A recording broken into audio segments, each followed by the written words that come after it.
If getting sick with COVID-19 isn't bad enough, hundreds of people are still dealing with symptoms long after being diagnosed. Tonight, our Samantha Crawford takes a deep dive into this issue, speaking with those who know all too well what this nightmare is like. It's always hard for me to talk about. Ashley Pugliese was one of the first people in our area to get sick with COVID in March of 2020. It took a long time to get better. It has gotten better. I am getting better. You're still getting better. So you're still not recovered. Tell us, what are you still feeling? I feel like it's aged me. I lost hair. My hair started to turn white almost overnight. Weight gain. I was super active before and hadn't been able to. Finally, I got a treadmill and I can walk again. The Westchester Medical Center is seeing hundreds of patients like Ashley who are suffering brain fog, fatigue, and loss of taste and smell long after they're no longer infectious. 20 patients a day are calling for appointments. Dr. Carol Carmen says they created a program because so many people are becoming long haulers.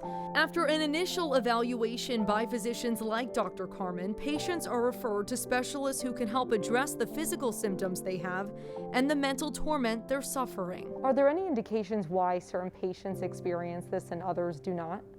So we don't know exactly why some patients are experiencing this. It turns out in our program there are more women than men.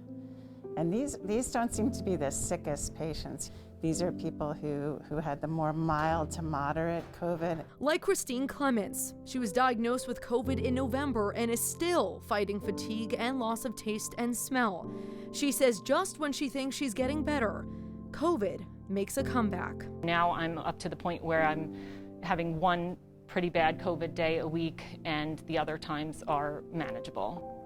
I'm sure it's very frustrating, very disheartening. I know that I'll have a difficult time over the next few months trying to get past this 100%. It's tough. Ashley and Christine say they're slowly getting there, but will need to keep seeing doctors at the Westchester Medical Center for the foreseeable future.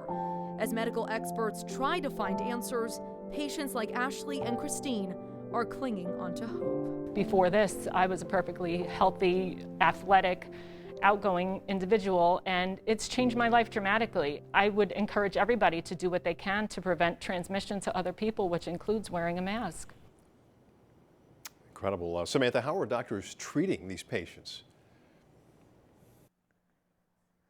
Well, unfortunately, there's no miracle medication or anything of that sort. So the answer right now, Ian, is time. Some patients have had such severe cases that they've needed cardiac or pulmonary procedures. Ian.